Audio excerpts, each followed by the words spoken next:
Folks, it's time once again. Did you know this is 83 weeks of Clash of the Podcast? 83 weeks. 83 weeks is something you can live on and hang on to for a long time. You can ride that momentum all the way. Yeah, even after it's all said and done, you just keep talking about it for 20 years. We can have 83 weeks Clash of the Podcast in the future now.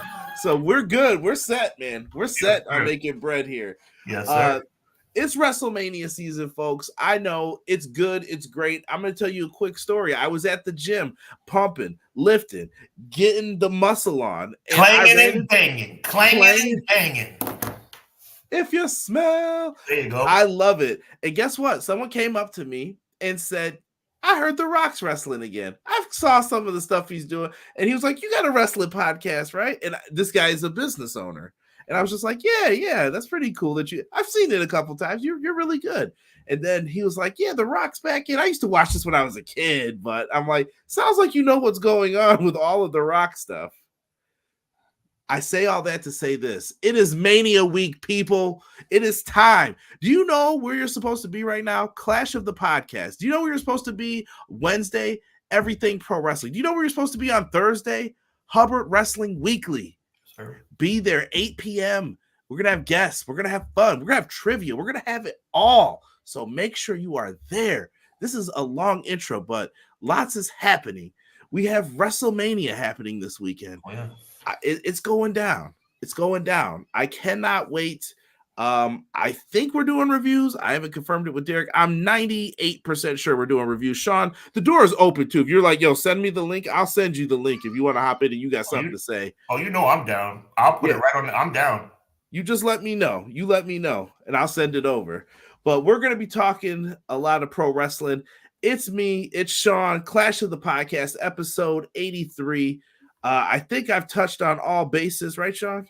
You have, man. You're on top of your game as usual, and there's only one thing left to say as we enter the 83rd week in a row of Clash of the Podcast. Brother Conrad, do me a favor.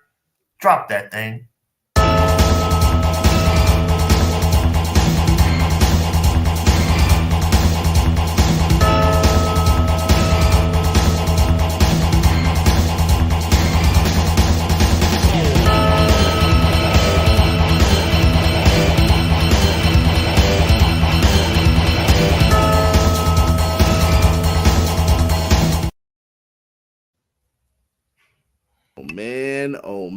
Oh man.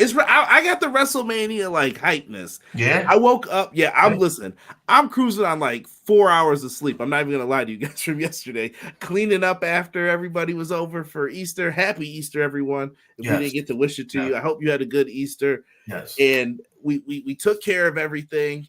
Family was over. That's what it's really about, being with your family and just remembering everything. And we're doing it. We're cleaning up. 4 hours sleep. I wake up and I'm like, yo, Clash today, bro. It's Mania week. Raw, Rock, Roman, Cody, Seth. We're going to be talking about all this. We're going to be talking about past WrestleMania stuff. We're going to get into it all. Sean set up this show quite Actually, I'll tell you this. Insider booking right here. A little insider baseball. And if you hear my phone going off, I don't know how to turn that vibration off. So, a new phone today. That's what she said. The vibration part or turning it? You know what? I'm going to leave that where it is. I said the show was PG, and that's what we're going to keep it, by God. So, I was hyped for doing this show with Sean today. I don't know what it is. The Mania is in the blood. I appreciate everyone who's in here. Sean, let's give our salutes here, man. If you want to jump in at any time and take over some of these, you just yell, or I'm sure we both got lots to say. The first salute I want to give to you, man. This has been a complete and total pleasure working with you, bro. I mean, cultivated a friendship out of this. I'm sorry, I forgot. I remember what I wanted to say. Insider baseball. Sean planned out these last like 3 or 4 shows like 4 or 5 weeks ago. I just want you to know that. So it's set up. It was nicely planned. Sean plans things. I am Captain Freestyle, probably because I used to rap. Like, let's do it. Let's do it right now. Sean has planned out stuff. We're going to have a lot of fun this week. I promise you. No, I appreciate that, bro. You're the best. So, like I said, man, I appreciate the brotherhood, the friendship. I mean, this podcast is just taking off in ways I never thought it would. 83 weeks in a row, man. That's crazy. That is bananas. Like, if you had asked me, well, we have done 83 weeks maybe, but 83 consecutive weeks through the holidays, through traveling, through trips, through work, through kids, through family, it's a blessing, man. So I salute you, Conrad. God bless, and God bless everybody on this Easter Monday. We're really fired up about this, man. WrestleMania week is here. Let's start off with the only Vinny I like. Oh no, got to talk about the super chat first. The big dog Joel in the building.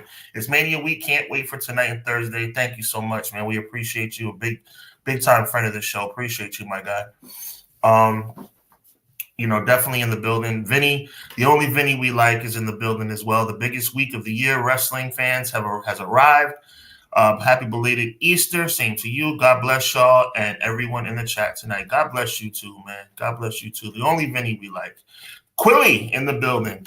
What's up, Conrad and Sean in chat? Your boy Sir Quills is back again to enjoy my two favorite bros, CJ and Hubs.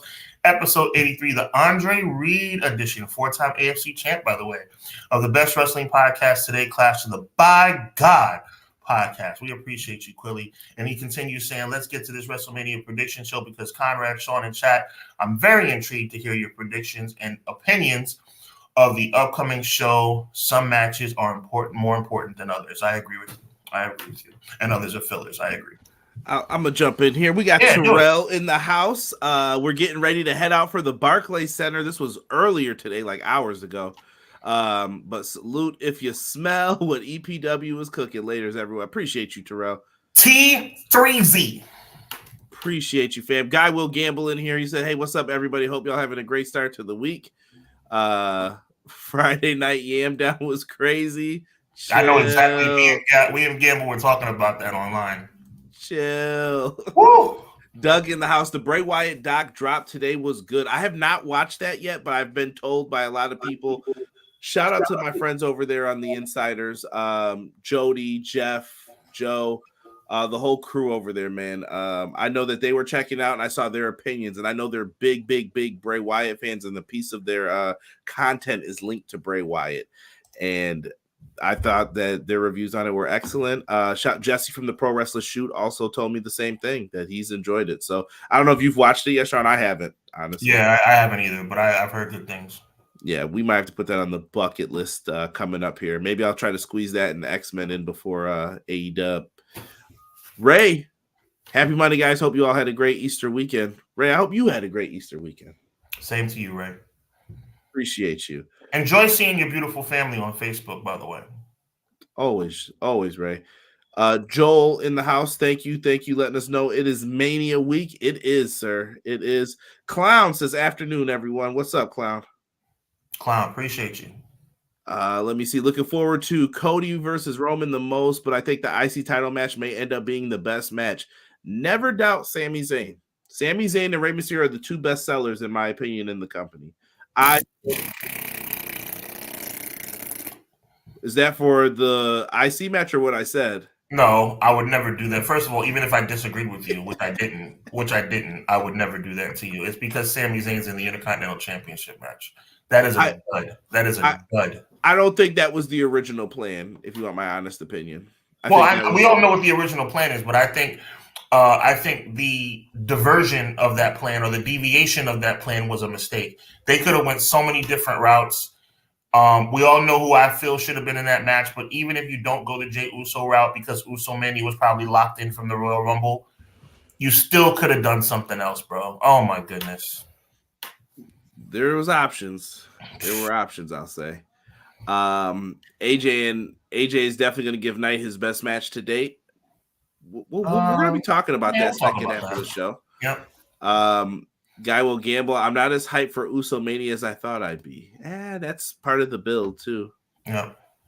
Renegade, what's good, James from Pro Wrestler Shoot? So what does everybody want to talk about? LOL. Wonder what trolling Drew will do after the interview today.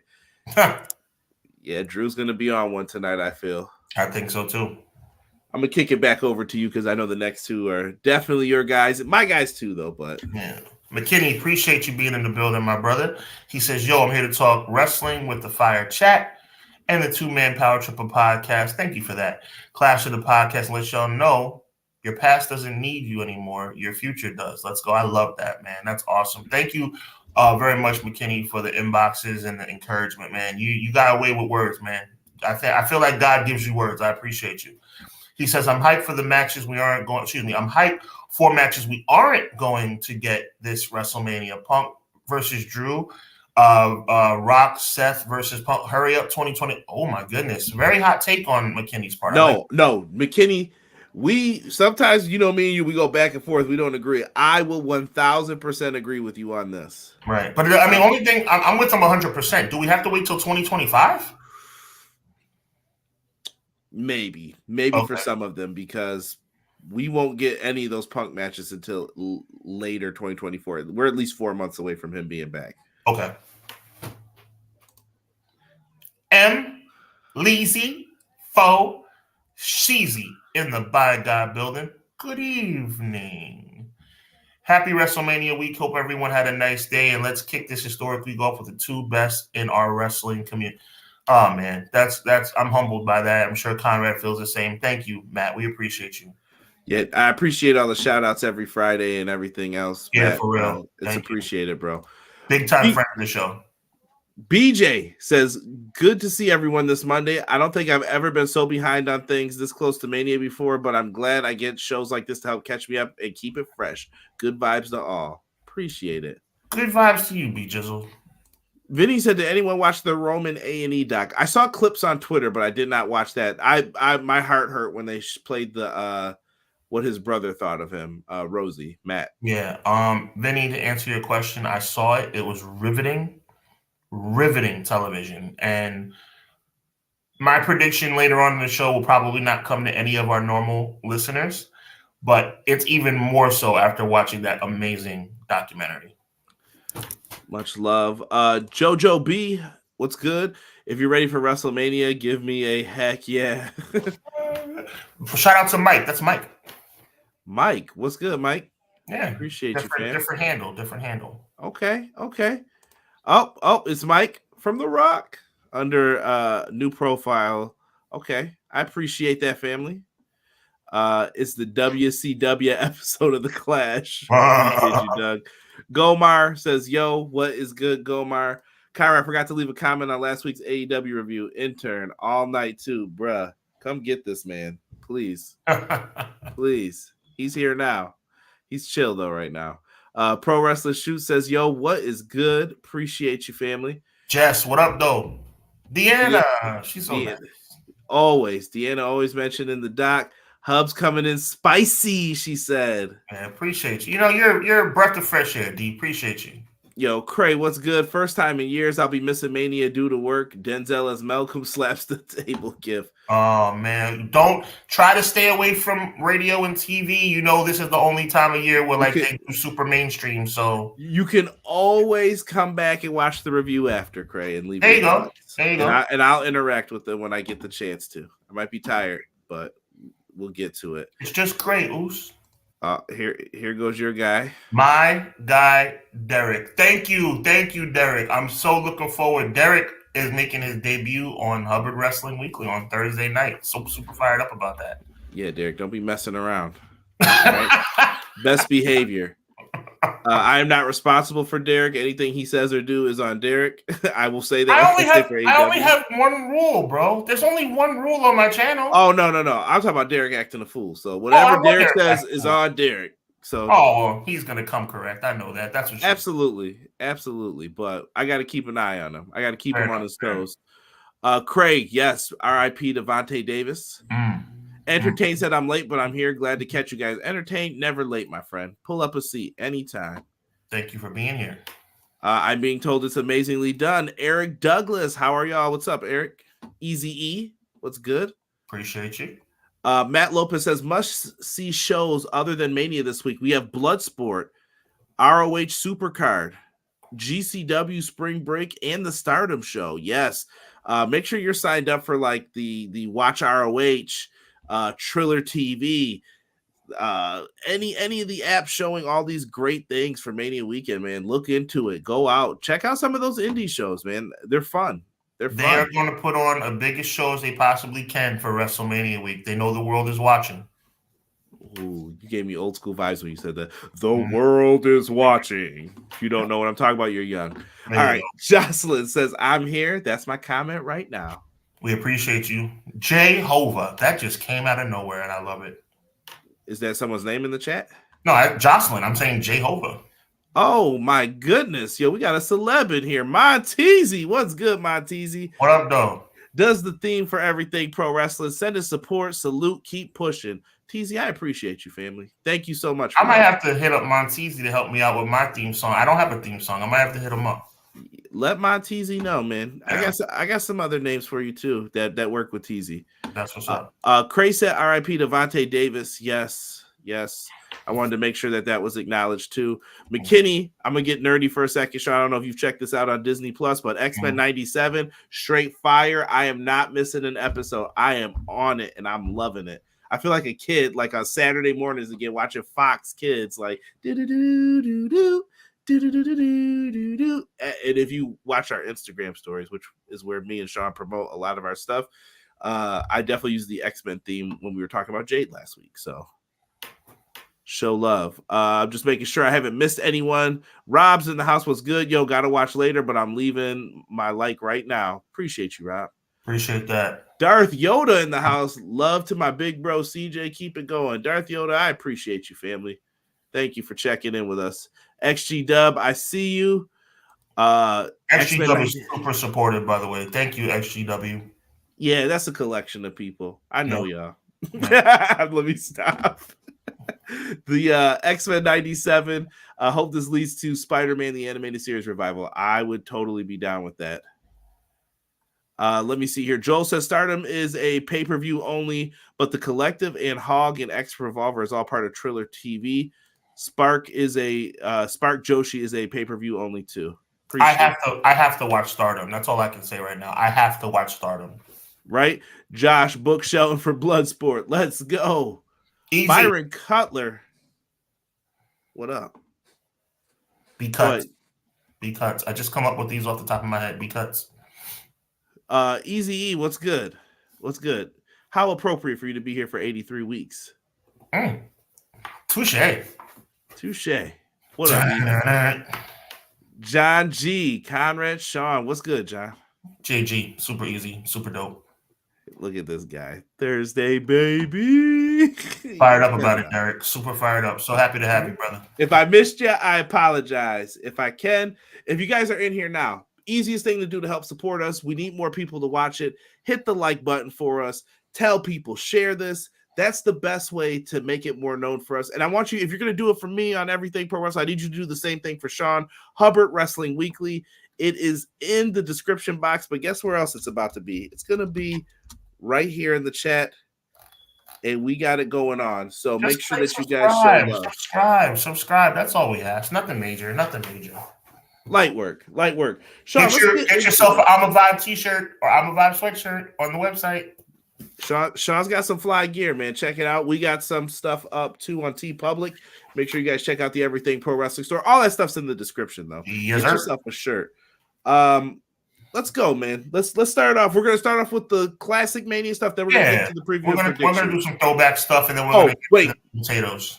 Do we want to address the elephant in the room? I know a couple people in the chat mentioned it. Elephant in the room means Zelina Vega's outfit on SmackDown, and sure. No, sorry. Yes, we can address the elephant in the room. Yes. CM Punk today appeared on MMA Hour. I don't have all the quotes. I'm not going to get too deep into this. Me and Sean were talking about it before. I know everybody wants to hear our thoughts real quick. Punk kind of addressed some of the issues with AEW, him coming back, issues with Gomez. There's just a lot of stuff happening right now in the world of wrestling. I'm not even going to address any of the Gomez stuff that came out today. I saw a couple of like little news bits. I won't get into that, but Punk, what did you think? He kind of addressed the Tony Khan all in brawl out. He stated his side of things. He said maybe he could have handled things better. I think that's true. I am still kind of believing Punk in all of this. I know that a bunch of people who I'm cool with are not even believing it, but what do you think? One thing you can believe about Phil Brooks, he may not always tell the truth, and I'm not saying he's not, but I'm just saying, no, I'm saying that in general. Take it easy, Conrad. Take it easy. For the people on I'm not audio, even upset. no, for the people on audio, you couldn't see his face. Let me clarify. He doesn't always tell the truth because the truth is subjective, right? But I do believe 100% that Phil Brooks always tells his truth. And I respect him telling his truth. And in his truth, preaching to you guys on Easter Monday, in his truth, I think there's a lot of the truth. So I salute him for saying what he had to say. I think that the guy has some legitimate gripes. I think the man has some legitimate grievances. And I think he did what was best for him and his family. And I will never knock anyone for doing that. Yeah, I thought he told some truths. Some of it is scary to think when it comes down to Tony Khan and how he said he kind of felt about him. And he said, oh, a lot of people were saying, like, well, why didn't you say something instead? He said, no, I did say something, but nothing was done every time. Right. That's an issue. That's stuff that needs to be taken care of. That's stuff that needs to be handled. Joel, you watch this show every week. You don't know who Gomez is? Don't tell him, Conrad. Just think, Joel. And I agree, Deanna. Who named you the chosen one? There you go. Who is he? Yo, my heart was pumping last week. I was like, please don't let Sean be right about this. Please don't let this dude get fired right now. He is the best dude to ever like put his foot over the line, dip his toe in the water, then take it back out. Like, I didn't say anything wrong technically. Right. I was just asking who said you were the guy. Mm-hmm. So Punk always knows how to push buttons. He gave that interview to Ariel Helwani. I know some people aren't fans of him. Listen, I'm trying to see it from both sides here. And the hit pieces are already coming out on Punk. I saw the AEW tweets. I love AEW. Even people who are suspended are putting up, I love AEW. That's fine. That's good. Do what you guys got to do. Focus on your show right now. I think it's been great, but how to pull people in, I don't know if there's enough engaging stories for people besides people like me. I don't know. And by the way, you can love AEW because I'm not going to mention their name because I'm actually a fan of the person I'm making reference to, but he needs to grow up a little bit. This particular person, yeah, you may love AEW, but you're not in a position like CM Punk is to have options like him. So take it easy. If you were in his shoes, you probably would have done the same thing. And by no means am I a CM Punk apologist, but I would never knock a man for getting to the bag, especially when he's disgruntled. So to you know who, a man I think has tremendous athletic ability, take it easy, relax. You're not in a position to make CM Punk type moves.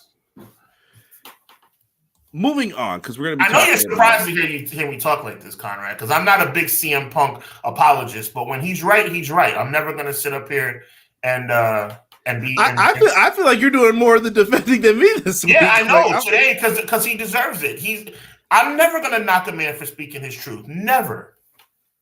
I just think there's a lot of people trying to take shots, especially the whole like, oh, he's 0-2 at UFC. He lost every fight. Well, he's 2-0 against your boys. Like, I don't know what you want him to do. So it's what it is, right? We're going to talk about Punk. I'm over the Punk AEW stuff. It's WrestleMania weekend. We got more exciting things to talk about than how does my hairline get more crispy every week? Like, how does that happen? Hat Titans. So let's get into this past Mania stuff, Sean. We got a lot of people in here, man. Thank you to everybody who's in here, man. Continue subscribing to EPW, man. This is super dope. And Hubbard Wrestling Weekly. And shout out to E for putting the Discord up. If you guys like Discord, EPW, we have a Discord. Sean, you can. I don't know if you're on Discord, but you can post anything you want. I'm not on Discord, but maybe you can talk me into it and show me what to do, brother. It was a struggle for me, brother, as an older dude trying to get into it. But let's get it, man. Yeah, let's get it, man. We're gonna look back in time a little bit. The meat and potatoes is coming, guys. WrestleMania 40 is on the horizon. Don't worry, we are definitely getting to the meat and potatoes. But a little bit of an appetizer for you guys. Part 3 of our WrestleMania Retro What If series. Really looking forward to talking about this. And we're going to start off, we went through the Generation era, we went through the Federation era, a little bit of Attitude era. Now we're kind of coming to the current regime or the current era of professional wrestling. starting somewhere in the range of 28, 29, going all the way through the current present day product. And the first question I have for you, Conrad, is has the Cena era, or did the Cena era, because we can say the Cena era, has ended, right? But did the Cena era last too long? Because it's gone the gamut of 21. I won't count 20. I was in the building for that, by the way, when he won the United States Championship. But that's kind of where the firework got lit, right? But he won his first world championship at 21, successfully defended at 22, 23. He was unsuccessful at 24, won a championship at 25. 26, I believe, was successful. 27, I believe he was successful. If I'm wrong on that, correct me on that. Thank you, Conrad. Okay. He lost 27. 28, obviously, we know he lost the big match to The Rock in Miami. I was there for that. 29, he came back and redeemed himself, winning the championship from The Rock. I was there for that. There you go. 30, he lost. 30, he won. 30, he beat Bray Wyatt, which is very disputed. I hope Derek's not in the chat, because Derek, him beating Bray Wyatt at 30 was kind of crazy. 31, he knocks off Rusev, who was hot as fish grease at the time. I don't know, bro. I don't know how I feel about that. 32, he was injured, made an appearance with The Rock. 33, he wins with his wife or ex-wife or fiance. That was stupid. 34. He loses a squash to The Undertaker. I don't know, man. It's like, did the Cena era last too long? I mean, Hogan had 10 years. Cena had somewhere in the range of 10 to 12 years, maybe even 15. I'm thinking it was a little bit of overkill, man.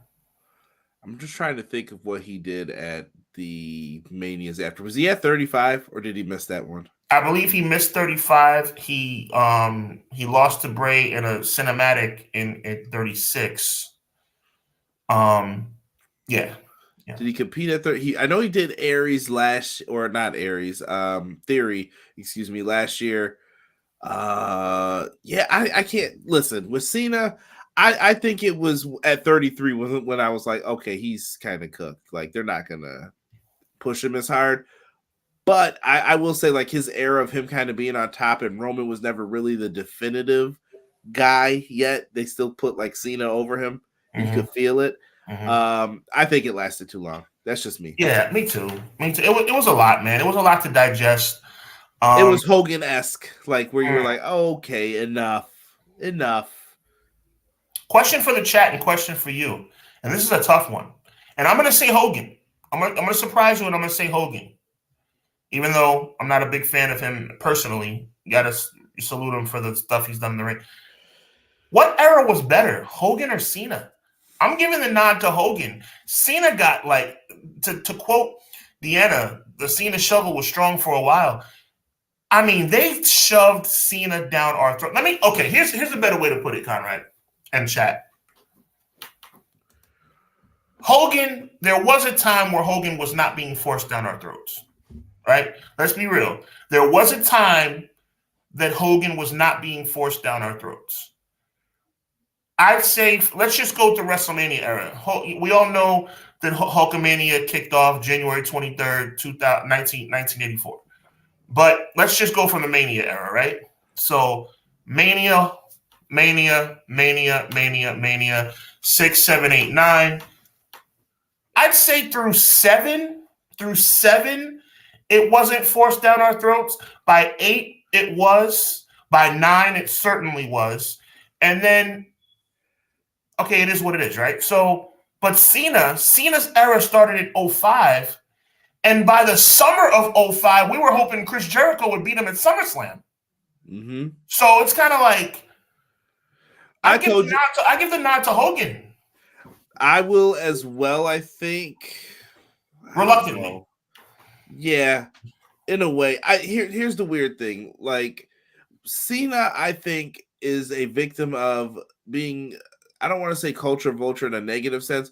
To me, he was a rapper, and I identified with that. And when he turned on that, I turned on him. I'm like, yo, what happened to the dude that I liked? Like, this isn't who I cheered to be the world champion. Now you're some militant dude. And for me, Hogan jumped the shark, I think, around WrestleMania 7. Not that I wanted Slaughter to win. It just felt like you did all that with Warrior. Yeah, because you did all that with Warrior and Savage. And it was like, why are they fighting each other in this career match? And then Hogan's just over. I don't know. Okay, so this is where I have to reel you back in. Clearly, the smarter guy in the show being Conrad Cushman, but this is one of the few moments where Sean has to reel Conrad back in. Warrior Hogan 2 was the original plan for 7. How's that? And I'm certainly not a Hogan apologist. But my question to you is, how's that Hogan's fault? I just don't like that he was in that position, I guess. Like, I guess I'm just being picky about where he was on the card. Like, why couldn't Hogan have had the non-title match for once at WrestleMania? Because I'm trying to think. Wasn't he always involved in the main event some way, somehow, up until 9? Every time. Yes, that's true. Bundy. I'm just trying to think. He was out there for 4, 5, 6. Yep, 7. Yeah. Every time he was involved in it, and I was just like, maybe it's time for someone else. But like you said, maybe 8. You could feel it a little bit more. Yeah. But to answer the question, did Cena's era last too long in Mania history? I'd say yes. Yes. I'd say yes. All right, so let's move on. Here, I'm just trying to see if I had any other comments. Please, of course. You know the deal. Cena's best match was the Firefly Funhouse match. RIP to Bray. I actually did like that match a lot. That was probably my second favorite match on that Mania card. It was fun. I like what they made a little something out of nothing. I loved it. Let me see here. I got a bunch of people talking here. They tried to make Cena the combo of Austin, Rock, and Hogan. Kind of, but it didn't work. He felt more Hogan than anybody. I've always felt. WrestleMania 35, John Cena came back as the Doctor of Thugonomics. He wore the Babe Ruth jersey, dissing Elias. Yes, I remember that now. Thank you for reminding us. That is true. Hogan versus Rock, best Mania match of all time. I'll stand on that hill. I don't think you're standing alone. You know the deal. I don't think you're standing alone. There's a lot of people that feel that way. I got a top 5 of Mania matches that I don't know if it's been cracked yet. I'm trying to think if anything last year did, but I do have a top 5 Mania matches that it's tough. Are we going to go top 5 Mania matches before we sign off tonight? I'll do it right now. I'm ready. Go. I think you've heard mine. I'm ready too. I will put Shawn Michaels and Kurt Angle on my list. I am going to put the TLC match from WrestleMania 17 on my list. I am going to put Macho Man Randy Savage and Ricky the Dragon Steamboat on that list. Bret the Hitman Hart versus Steve Austin, I Quit match, WrestleMania 13. Shawn Michaels versus The Undertaker, WrestleMania 25. Those are my top 5 Mania matches, period. No particular order. And I'm going to give reasons because people are going to jump on me for this. And real quick, the reason for Ricky Steamboat and Macho Man, it changed how pro wrestling is laid out and structured. You would not have good television title matches in the NWA, I don't think, without how that match was structured. Everybody learned how to work that style after they did that match. Well said. I'm going to give you why. No particular order. Hogan and Andre, to me, is still one of the greatest matches in WrestleMania history and has to be top 5 credentialed because of what it did for the business. I'm sorry. I'm sorry. It wasn't a catch-as-catch-can classic. For what it did for the business, chat, back me up or tell me I'm wrong. Hogan Andre at WrestleMania 3 was exponentially important to the history of the business. I'm sorry. I'm going to go Mega Powers exploding at WrestleMania 5. I'm going to go back to WrestleMania 3 and say Steamboat and Savage. I'm also going to go TLC from 17, and I'm also going to go HBK Undertaker at 25. I remember watching that match live. I was losing my mind. It was just so good. And I never will forgive the dude in the front row for ruining the moonsault. If you ever go back and watch this, Shawn goes for the moonsault and he's climbing up, and then you see this guy. He's at like the next 2 or 3 WrestleManias. He's wearing like a Cavaliers jersey always, and he goes like this when Shawn's going up, and I'm like, why did you ruin this? He did ruin it. Yes, and then we won't talk about WrestleMania 26 because that was a sad night for me. Yeah, broke my heart. Bro, matter of fact, my heart was broken from the time Undertaker said that Shawn had to put his career on the line and Shawn Michaels accepted, because we kind of all knew that Shawn Michaels was going to lose, and that meant the countdown was on, you know? Yeah, E said he wasn't a fan of the Firefly Funhouse. I think we talk about 36 in this one a little bit. So yeah, we do. We'll get into it. Rock's the GOAT, Darth Yoda says. I love it. I love it. Easy time. Oh, Vinny came with his. Taker Shawn. Sean Angle, Austin Rock 17. That's the best of the three, in my opinion. It was. Taker Triple H 28 is good, and Rock Hogan 18. Biggest spectacle. You love the spectacle matches right there. Those are good ones. I'm gonna counteract Vinny a little bit and say, are you sure? Now, look, I was there for Hell in a Cell in Miami at 28. I'm just gonna challenge you a little bit, my favorite Vinny, and say 27 H and Taker was one of the greatest matches I've ever seen. No Hell in a Cell. Do you remember that? 27, when it looked like Triple H was going to beat him. That was really, really good, bro. No, I love that match. That's kind of why I don't rank that. So, shout out to the six pack, Malik, Kyron, all the homies. Rambo. Yes, we have discussions sometimes about this, and that came up recently. Like, how bad is 27 as a WrestleMania? And I was like, I think it's saved because that match isn't as bad, and 9's over 11 because it looked cool. I just watched Brett versus Yoko the other night on the YouTube channel. Like, they were just showing all those Mania matches. Yeah. Oh man, you know the deal. Good call right here. Razor and HBK ladder match. That's another classic. Razor and HBK would make my top 5 if there wasn't TLC at 17. Ooh, Vinny says good sleeper though. Here he pit. He has Taker versus Triple H 27. Not a big fan of it, but he liked their match at 17 more. The sledgehammer shot to the head. I thought it was over. I'm not gonna lie. That's fair. We wouldn't be talking about a streak. 27 isn't as bad as 9. Come on now, Eblisi. We got Tatanka. McKinney's coming in with his. Hold on, we got people coming in hot. Hogan versus Andre, Taker versus HBK, WrestleMania 17, the whole show. Rock versus Hogan, Brett versus Austin, Daniel Bryan versus Cena.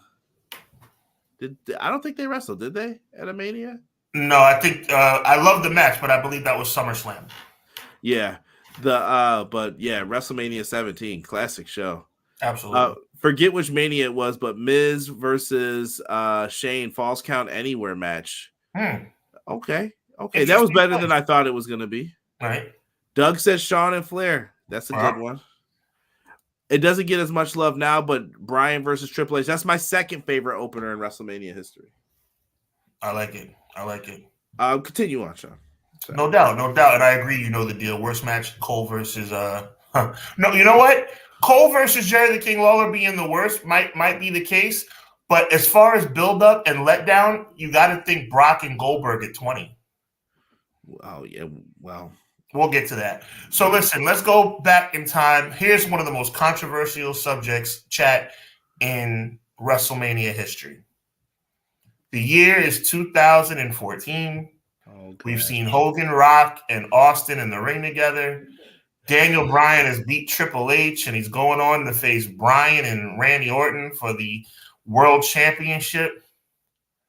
But in the middle of that, The Undertaker. Oh, boy. The Undertaker walks the aisle very slowly, as always, to defend the streak.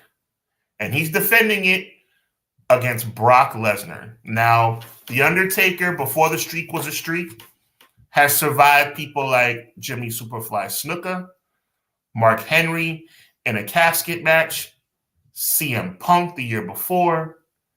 He survived Triple H. He survived Big Daddy Cool Diesel. The list goes on and on. The list goes on and on. But he's going up against a guy that at the time was the most feared combat sports athlete in the world, a returning Brock Lesnar. He did survive Superfly Snuka, Guy Will Gamble. Don't make fun of Superfly, bro. Anyway, but look, check this out. That was Superfly with the boots, too. Yeah, facts. But here's the deal, man. The Undertaker lost to Brock Lesnar after 3 F5s. The Undertaker lost. So my question is, if Brock didn't do it, because a lot of people are very upset that Brock ended the streak. If Brock didn't do it, who would have? Conrad, chat, you let me know. I think I would have went with Bray to do it. Okay. Bray Wyatt just felt right. Like if anyone was going to take over, because I feel like you had to have it to be someone who was going to take over his spot, and maybe they absorb his powers, or you know what I mean, mystery, all that stuff behind it. I don't know.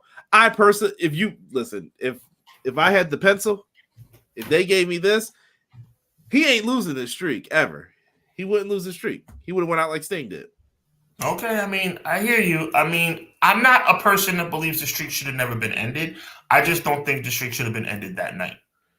Yeah, you can't. Here's the deal, Conrad, and this may be me being a attitude era junkie. Okay, I'm admitting it up front. If you survive Kane at 14, which was a really well done match, okay, if you survive. I won't say survive the Big Boss Man, but you win the Hell in a Cell at 15. You beat Triple H at 17. You beat Ric Flair at 18.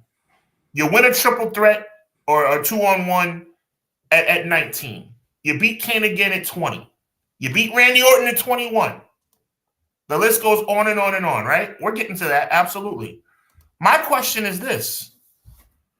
After you beat Triple H, and essentially Shawn Michaels as the guest referee in 28, how the heck do you lose to Brock Lesnar? I understand Brock Lesnar's the man, and my answer to my own question would be this, Conrad. I hate to admit it. It needed to be Roman Reigns. You needed it to be the most influential. We didn't know it at the time. And I probably would have been mad at it myself. But the way history has played itself out, right? It made sense for Roman Reigns to beat The Undertaker because Roman Reigns has now become the most influential professional wrestler in the world today. And that's the only thing that makes sense. I love Bray, God rest his soul. I'm a fan of Brock outside of the personal stuff. I'm talking about in-ring only, right? Roman Reigns at 33 should have been the first time The Undertaker got beat. I was there for that match, and yikes! I don't know if I would. I don't know if I would have wanted to see it that way, but I will say Roman's delivery the next night. By Yardell. That would have been a great time to turn heel and do this tribal chief thing. Yeah, it's my yard now. Boom, and he just flipped the mic and left. Yeah, that would have been tough. I'm not saying I would have been opposed to ending it, but I was more so I would have definitely put Taker over most people that they would have put in front of me. Like, nah, Taker's winning. All I'm saying is that Roman Reigns has now become the tribal chief, right? Again, we did not know it at the time. I'm not trying to act like we knew it at the time. But the way things have played out, you're telling me that Roman Reigns being the guy would not have at least made more sense? Yeah, could have. You know? But we all agree it shouldn't have been Brock in 2014. No, I'll never forget. Derek was there, I think, with a bunch of people, and I definitely thought I was getting jumped because I was like, "Oh, it's over right here." And I was like, 1, 2, and I would always yell 3 just because you beat my boy Sean, you're done. 3, and then when that third match, when he hit the 3, we were all like, I was like, I didn't know that was gonna happen. I swear to you, I didn't know that was gonna happen. And Derek and them thought like the ref must have messed up. The ref had to, and then when the graphic came up, that's when everybody knew like it's over. Well, I saw my guy Derek make a comment in the chat a little earlier. He said that Brock was not supposed to win. That wasn't supposed to be a win for Brock. He was just saying like he didn't think Brock deserved that. Oh, okay. Accolade. Well, I agree. I think that was a mistake. I think it should have been broken 3 years later by the tribal chief. You could have had other people do it too. I think Orton was another candidate that they could have had him do it when he was the Legend Killer. Right, and don't forget Batista, Edge. I mean, my God.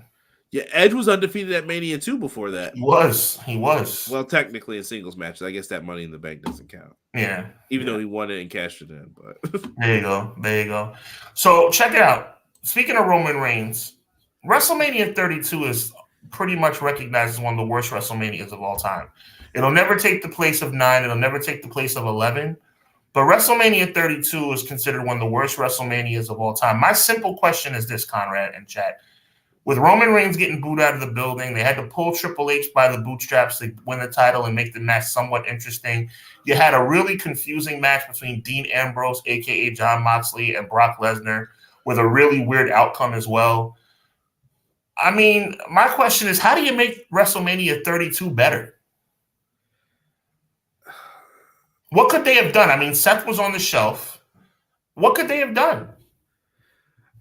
I'm just trying to remember everything that happened that put NXT TakeOver on and switch WrestleMania to a different night. Like, I like some of the matches that happened there, but I just don't think they had the star power. And I think believing in NXT a little bit more would have helped. I mean, let's go down the tiers of the card. Let's have a little fun with this and go down the tiers of the card. I mean, it's not pretty. I mean, you got the epic moment with Shane coming off the cell, right? Big shout out to Shane McMahon. But the matches are as follows: Kalisto versus Ryback in the for the U.S. title during the pre-show. A Total Divas Battle Royal during the pre-show, a 6-woman tag. The Usos would not make their first WrestleMania appearance at this show. They faced the Dudleys in the opening match, the closing match, I should say, of the pre-show. Zack Ryder won the IC title in the ladder match to begin the show. Jericho beat AJ Styles. The League of Nations beat the New Day and then ended up getting attacked by Austin, HBK, and Mick Foley. Brock defeats Dean Ambrose. I don't understand that. Charlotte won against Becky Lynch and Sasha to become the first inaugural women's champion. Undertaker, Shane, Hell in a Cell. Corbin beats Kane as the final person in the 20-man battle royal. Rock in a squash against Eric Rowan, and then Roman beats Triple H for the world title. I mean, it was kind of like, ugh, you know? Yeah, not a good show. Yeah. Not a good show. Just nothing you could really. I mean, Seth. I don't even think Seth could have saved that show. I think that it would have been lovely if they could have had like the Shield in the triple threat. I know they were trying to like crown the first women's champ. Would they have done both like that? Who knows? Maybe they could have done the 4 horsewomen in like the winners, the new Raw women's champ, but they didn't call Bayley up yet. You know, right. So it's tough. It's tough to say what they could have done to make that card better. Like I said, I think it was just believing in NXT more. I don't think they believed enough yet. Yeah, clearly not. Clearly not. I think the next question is fairly simple, and I think the answer is 100% yes, but I'll just throw it out to you in the chat. Did Goldberg and Brock make up at 33 for the debacle that took place at WrestleMania 20? Yes, and we have interesting perspectives on this. I thought about this when I was reading your show notes. You were at 20 and I was at 33. Yes, sir. So I felt like, oh, this show is dragging. So my perspective when I was there was this show is dragging. We need something to pick it up. And this match picked it up. Goldberg, actually, Bill Goldberg and Minute Maid Man went out there and they put on a match. It was quick. Boom, boom, boom. It wasn't offensive at all. If that makes sense. Like it was just do your finishers, couple. It was the superpower match, which I think WWE started leaning too hard on later on. Of like, okay, we're just gonna do the 5 things and we're done here. Thanks. Have a good day. Right. I didn't mind it. So I thought they made up for what had previously happened because your match that you saw is kind of like historically. This went the wrong way entirely. Yeah, it was bad. It was really bad. And it didn't help that the dirt sheet had already revealed that Brock and Goldberg were going to leave. So the fans were pretty upset about that. You know, I remember being in my emotions too, but I also remember saying, yo, they're doing what they got to do for their families, bro. Like, if they want to leave, they have a right to leave, but just put on a good match on your way out. That's the thing I cared about. You know what I'm saying? Like, I don't care that you're leaving, but you're going to leave like this. You know, it's terrible. Right. Love it. Love it. What up, Sick? Appreciate you. He said, did someone say Kalisto? He's a fan. Leon King TV said WWE was good in 2016, but earlier that year they didn't have much star power. I did enjoy 2016 WWE. SmackDown Live was good until like WrestleMania 33 later on.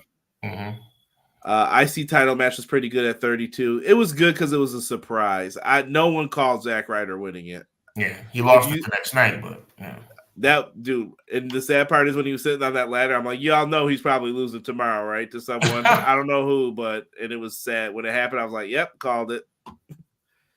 Yeah, so I don't know. What do you got next on your what if list? Quick question for you, Conrad. At WrestleMania 35, the main event was Ronda, Becky, and Charlotte. Yep. But we all know that previous November, what would have been one of the most highly touted Survivor Series matches in history would have had a hot as fish grease Becky Lynch going up against Ronda. But Becky got injured in an act I still consider to be very reckless. No disrespect, Nia Jax. Just be safe, Nia. But she punches Becky. Not like most girls. She's not, and she needs to train more and I'm not being funny either. Just be safe. You're a talented woman, Nia Jax. Just be safe. I think she's 10 times better though in her latest run than. Yeah, she's still. I'm not really comfortable with that bonsai drop. Got you. But my question is, what would have been the main event of WrestleMania 35 if we saw Ronda and Becky in November the previous year? How would that have played out? I feel like they wanted to go back to because that Ronda and Kurt was at 34, right? That little interaction with Triple H to them. I think what they wanted to do was Kurt and Ronda versus Triple H and Stephanie, but they couldn't get to that point. Okay. That they wanted to. I think that was the plan, but then it didn't pan out. I mean, would it have just been as simple as the fact that maybe it wouldn't have been the first ever female main event at WrestleMania? Is it just that simple? Maybe it's not that complicated? Maybe it could have just been Ronda and Stephanie. Okay. In the main event? In an act of selfishness, I'm just saying. Oh, okay. Maybe they would have did something like that. Honestly, I always told people this. Becky and Ronda was the best bet. Ronda is the entertainment attraction. Becky was there for the mouthpiece. They added Charlotte to the match just to make sure the match wasn't bad for wrestling-wise. Guy Will Gamble says that's what they were building to for the first women's main event, I think. But my question, though, is let me say it again. If Becky and Ronda fought at Survivor Series, how do we get to WrestleMania 35? Unless they were going to just double down and go with Charlotte and whoever is the champ. Okay. Not my cup of tea, but I could see it.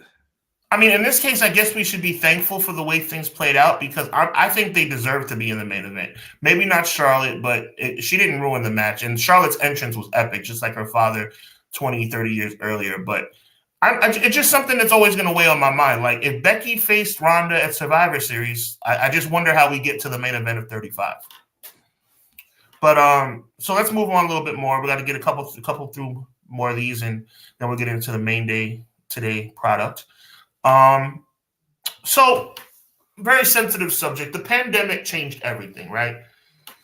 We're still in a pandemic technically. Thank God things are better. Continue wearing your mask, continue protecting yourselves. WrestleMania 2020, WrestleMania 36 will always be the worst WrestleMania ever just because of the pandemic. No knock on the superstars, no knock on WWE, no knock on the referees, the production crew, whatever. But a WrestleMania with no fans has to be considered the worst WrestleMania of all time. They did their best. I salute them for putting on a show. It would have been the first time in 36 years of the history of the company that they didn't have a WrestleMania, so they decided to just split it up, do a 2-night format, and call it a day. My question is not really about, Conrad, the 2020 edition. My question is, moving forward, we've had the 2-night format ever since. Do we like that? I do. Okay. I do. I went back and I could feel WrestleMania 38 and 34 when I was watching those classic matches just pop up for the shows. Mm-hmm. And I was like, that was a long show. From 32 on, I was like, these are super long shows like that. I was drained by the end. Like, Sean, if you told me now to record after those, I would say no. We're gonna just discuss it on Clash. I'm just not doing it. I'm not. Okay. That's how bad I felt after doing those. Like, it went way too long. You cannot do shows like that to where they last that long. It was midnight some of the nights, and I'm still in the stadium sitting here, and the main event hasn't started yet, or it's about to start. And I'm like, why? Could you imagine as a kid, you took your kid to Mania, school maybe the next day, or you're about to be off break, and then it's midnight. What am I doing here still? I'm so torn, Conrad. I'm so torn. Can I be real with you, bro? Yeah, go ahead. This edition coming up on Saturday and Sunday, because of the way it's played out, because we're getting Roman 2 nights, probably Rock 2 nights, definitely Cody and Seth 2 nights. This is the first time that I've liked the 2-night format. The first time. It played out this way this year, and it's fine. Why was WrestleMania 37 a 2-night format? That was not. I don't understand. I do not understand. That might be logistics of having the building rented out. We had already planned this. I know I owe you this money. Here you go. You know what I mean? That might just be like, it's already signed. I owe you a makeup. Let's make up the dates that we had to at the time. Okay, that was right when stuff was happening. Let me rephrase this question. I want you to put your owner hat on, okay? Because one day you will be an owner of your own promotion. I'm putting that in the atmosphere. WrestleMania 36 has come and gone. Maybe WrestleMania 37, because of the reason you just broke down, have come and gone. Your obligations are over. Now you're going into Houston or going into Dallas for 38. You're sitting down at your boardroom table, and you make the decision to go 2 nights. Now, after 37, like you just broke down very smartly, very expertly, that maybe you had an obligation, try to make up for the lost trip, make up for the lost event. So we're going to do 2 nights in 37 like we did 2 nights in 36 from an operational standpoint. But 38, all bets are off. You decide to go 2 nights at 38. Why? Because I could double my income, even if not now, in the future. Why not have London get a WrestleMania and then Chicago gets the other WrestleMania, or New York has one and California gets the other one? You know what I mean? You can play these types of games if you really wanted to. It's not WrestleMania 2 where the simulcast is going to be bad and we're like, thank goodness we got the Bulldogs versus the Dream Team. Mm-hmm. Nowadays it's going to be seamless, and it's going to be, that was fun. That was pretty cool that we got 2 nights of WrestleMania, one here and one there. And they both bid on it, so we got double paid. Okay. I mean, like I said, not the answer you may want to hear from a creative standpoint, business standpoint. Stop. I don't care. I want the truth, bro, and I appreciate. I'm just simply saying 40 is the first time I've been excited for the 2-night format. Because honestly, I don't think they would have been able to pull it off if it wasn't a 2-night format with the way the storyline played out. And Sean, when it's bad, 2-night format's going to be rough for some people. Okay. If you can't pull it off, if you don't have the writing team, it's bad. It's not good. Okay. All right. I respect it. Let's move on. We're almost at the end of the line when it comes to the retro stuff. Guys, and this is going to lead right into our WrestleMania current day discussion. And I want the chat to be involved. The chat, you already are involved, but I mean like yes or no to this particular question. I want all yeses and nos. Simply put, Conrad, at WrestleMania 39, should Cody have finished the story? Yes. Yes, I'm sorry to say it. They could have saved themselves so much drama. So much drama. And I just was like, why didn't you do this? It would have made things more interesting. And now I feel like this past year of Roman Reigns, this has been the worst year of him being the champ so far, I think, out of all of them. I predicted that he'd lose at 39. It ended up being very intriguing how the situation played out, but to see it come full circle again, I guess I would say yes. Like, you might as well have just done it last year, bro. Like, it's like we're right back to square one. Deanna says no. Mike says yes. I mean, I don't know, man. 39 felt like Cody was definitely going to win. 40 even seems like he has to win. But it's like, I don't know, man. I don't know. I'm going to go to Leon King, the King TV's question. He says, "Do you guys think 39 was better than 38?" I'm gonna say yes. I'll take 39 over 38. I'll say yes simply because of two people, Jimmy and Jey Uso. Think about who they faced at 38 and think about their epic match with KO and Sammy at 39. Who was the match at 38 against? Refresh me. Shinsuke and Boogs. Boogs. Yeah. Woo. Hard times. Do you see WWE? Conrad, you ain't right. And you know what's the sad part? Nakamura is better than this garbage that he's been given too. Right. He's kind of one of the ones that I'm a little frustrated with how they're booking him. Do we see WWE doing a 2-night Mania from 2 cities? I can see it happening. I got you. But I can't believe some people are saying no though for the Cody thing. Listen, the Cody thing we're not going to find out till after. Sean, when we're doing our predictions for Clash of the Podcast episode, I don't know. We'll probably be at like 133 or something. At the there you time. go. There you go. If I'm right on that too, crazy. But we'll be at that point, and we're gonna you keep talking. I'm gonna do the math, and we're gonna be sitting there, and I'm gonna be like, "Yeah, was it worth it that they waited that long for Cody? Was it better for Cody?" I think it's just gonna depend on how it's booked and how he's treated. We might be still waiting. Don't say. Here he goes. And if he's right, Sean is definitely going to do a victory lap on y'all like the Young Bucks running around. I told you. What number did you say, bro? 33. 133. 135. Really? Yeah. Woo. Nice. Ooh, I was close. Go ahead. Shout out to Catholic school for no math, no calculator. At the time they should have, but now it was the right call if they don't pull the trigger. I mean, I don't know. Jocelyn said, should he win? Yes. Will he actually win? No. Wow. Doug said, win with the hot take. I love it. Doug came in with the classic scene that I used to see. LOL, Roman wins. I might laugh. Yo, what's up, Lunatic? Lunatic F50 in the chat. I want to send a shout out to Kyra. I appreciate you, Lunatic. What's good? Here comes. I knew Derek was going to come in. Hey, Cody doesn't deserve the title. Come on, my guy, D. Derek. Come on, D. Oh my goodness. CM Punk should have broke it. Oh, he must be back on the streak. Yeah. Kyra, you a fool, bro. Hey, I'm just keeping it a buck when it comes to it.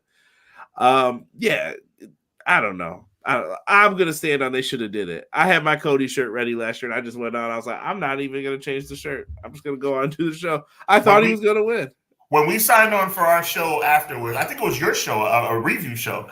I was like, I started the show like this.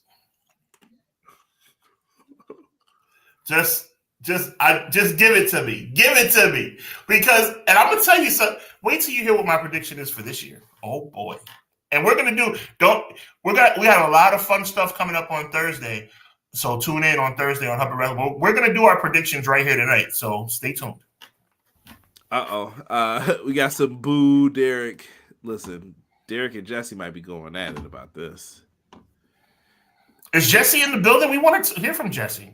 I don't think he is, but you know what? I'm gonna put the Pro Wrestling Shoots channel info in there. I'm sure they're gonna be live tomorrow. Check them out during NXT. 6 says, do you think WWE's television ratings will suffer once Roman drops the belt? Yes. I don't think so.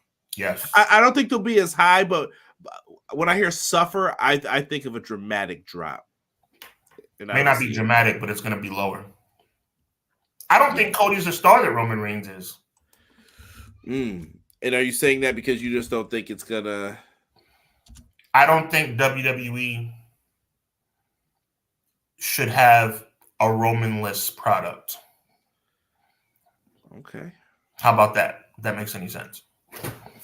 I think life without Roman is gonna, and believe me, I never thought I'd say this, but the way Roman has produced in the last 3 years, we don't know WWE without Roman as champion.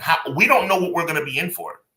Is Cody the face of the product if he wins this? Like, is he the guy now? Like, he's the guy in the minds of the decision maker. Like, he's going to be the guy in theory. Is he going to be able to be that guy? Time will tell. I'm not going to say no. I respect Cody Rhodes. But at this stage in his career, do I think that Cody is as popular as Roman Reigns? I mean, when you think of the guy, you think of Roman Reigns. When you think of the guy, do you think of Cody Rhodes? No disrespect. I'm just asking. I don't know. I don't know how I feel. I think I could. Okay. Maybe. It just depends on if he's going to show up and do it. Kyra, speaking of hard times, is when you had Otis winning Money in the Bank. Come on now, Leon. Come on now. Yeah, the pandemic era was kind of rough. You're right, Otis. You're right. You're right, Leon. Ooh, Deanna. She's slapping the Macho Man label on these guys. Cody and Seth are very similar. They want to be the guy, but aren't. Hey, listen, Deanna and I agree on a lot of things, and I think we agree on that too. I like Cody, and I think Deanna likes Cody. Roman is just better. No shade, bro. No shade. Roman is just better. Thursday's going to be real interesting, folks. Yes, it is. Yes. Hubbard Wrestling Weekly. Make sure you're there. Make sure you're there. Jesse will be in the building. Derek will be in the building. Me and Conrad. It's going to be a lot of combustible elements. And our special guest is going to be another combustible element. I promise you. Yeah, do you want to get into the Mania here? Yeah, that's perfect segue. Let's go. Someone said, does Tony allow Dustin to attend? No, I wouldn't. I don't have all the matchups because we did just get a new match made, and I'm pretty sure there's graphics, but we've got an entire card to run down.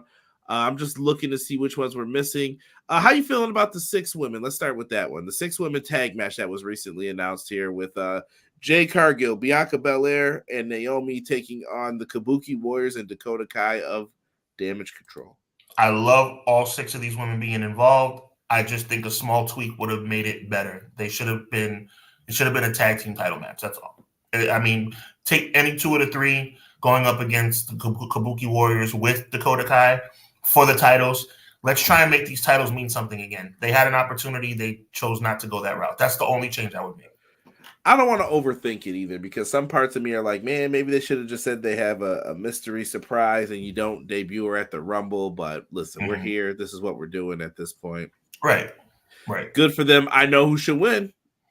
I'm just telling you, and her streak should continue. And I'm talking about Bianca's. So, yeah, Bianca should remain undefeated after Sunday. I agree. Or Saturday, whatever. Yeah. Do you see a combination of these, like 2 of the 3 maybe teaming up to go after the Kabuki Warriors after, or is this like one and done? I think it's one and done. I take that back. I think Naomi and Bianca could move forward as a tag team. I don't think Jade will. I think Jade will be on to bigger and better things. Mainly being probably Bailey or Io Sky. Touche. E, please stop. I know. Wow, E, yo, wild, bro. Did you ever see that? You know what that's from on Twitter? I do. The TNT title, that is terrible. It's a mid-card belt. It's not a mid-card belt. Yeah, and you're my favorite mid-carder. That's why I'm happy you're in the tournament. I was just like, please stop. Yeah, it's funny. Yeah. So we got a lot of people saying Jade, Bianca, Naomi. And we don't have a lineup of what's night 1 yet, do we? Have they announced that yet? We do not have a lineup of exactly what's happening on what night. Man. Sick. Save that comment, brother. That just made me laugh. Sean, call out another match, man. I'll pull them up if you want to call them out. What do you think is another night 1 match? Like, I think that should be night 1. Not only do I think this is going to be night 1, I think it's going to be match 1. And I'm talking about LA Knight versus AJ Styles. Yeah. What a terrible job by World Wrestling Entertainment about how they have cultivated LA Knight as a character. I mean, LA Knight has done nothing but lose steam over the past 3 months. He's still good. The fans are still saying yeah, but I do not like what they've done with him. I hope he wins. But then again, I'm a big fan of AJ Styles as well. I don't like what they've done with him either. This is the matchup of 2 guys that have been underutilized and misused. Are we doing predictions right now? Oh, yeah. I figured the last one that one was a layup. Yeah, I'll go with LA Knight, hoping that WWE is not idiots, but I'm very susceptible to them being idiots. I just don't care about AJ anymore. Isn't it sad? Like, I feel like since that WrestleMania 36, I have not cared about AJ Styles. It's sad and it's understandable. I think it's ridiculous that people don't care about AJ Styles at this point. Why do you have someone so talented? And I know AJ's teasing some type of special entrance. Maybe he's gonna come out to that theme he had in TNA, like sounded like Sons of Anarchy. Maybe Grits gives them the rights, and he comes out to Get Ready to Fly. I don't know, but the right call, in my opinion, is to let LA Knight win this. You zap this dude's like Mojo. his mojo for that match with Roman, which I don't understand why we needed to sacrifice LA Knight for that. But ridiculous. Hey, what up, Blake? Blake's got LA Knight winning this one. And John G says LA Knight. Yeah, they made some mistakes. They made some mistakes with both of these guys, but it is what it is. I mean, they're both on the show. Thank God they both have a spot on the show. They deserve it, but the way they've been cultivated as a match, it's been very disappointing. Yeah. I will fully agree with that. A lot of people are saying Knight wins. It looks like that is the favorite match. What do you got after this, Sean? What do you line up here? The second match. This is a cool prediction too. The order of the match. I'm gonna go Sammy and Gunther for match 2. Okay, that's an interesting one to go that route. Yeah, I'm gonna go Sammy and Gunther for night 2. I think that's a nice progression in the card.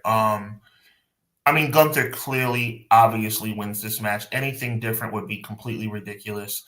I like what Sami Zayn did in 2023. He deserved the main event in his home country last year at No Way Out or Elimination Chamber. He deserved to be in the night 1 main event against the Usos and KO, but he does not deserve to be in this match. I'm sorry. This is not my Jey Uso fandom coming out. It could be many different people. Jey Uso would have been a better choice. LA Knight, would have been a better choice. And don't talk about draft because the draft means nothing. What draft exactly? So LA Knight could have been a better choice. Damian Priest could have been a better choice. But regardless, we got what we got. Gunther wins, and he should win going away. Any Chad Gable involvement? They kind of Chad kept Gable could be involved, and I would love to see Chad Gable cost Sami Zayn the match. Heel Gable. I will say Gunther wins as well because this isn't Sammy's story, if that makes sense. It makes a lot of sense. He has no reason to be in this match. I agree with you completely. We've seen Sammy as the Intercontinental Champion. Why do we need to see it again? Why is this so important to him? Was he clawing at that? What's more important to him is the World Heavyweight Championship. He needs to be the champion on one of the brands. So to me, that's his real story. And you have to tell that. Sami Zayn's best at telling stories when he loses. Think of NXT. Kevin Owens beating him up. Things like that. So he has to lose here. And I think you need to make Gunther win in dominant fashion because he's going to be the next guy coming up too. They can use this to propel a bunch of people to the main event because Cody's going to need challengers if he wins the championship, or Roman's going to need challengers, or Seth's going to need challengers. These guys have to have people competing for the world titles. You can't keep Gunther as the Intercontinental Champion forever. But you Bash in Berlin. It's coming up. Sooner than people think, too. And we got Backlash in France, too. Yes, sir. Keep it going, brother. Keep it going. I'm going to go with a banger for match 3 of night 1. I'm going to go with a banger. It's going to surprise some people. This is how I would book the show. I'm going to go Rhea Ripley versus Becky Lynch for the Women's World Championship, match 3 of night 1. And I'm going to say they're going to tear the house down. I think this is a really good spot for them to be the match 3 of night 1.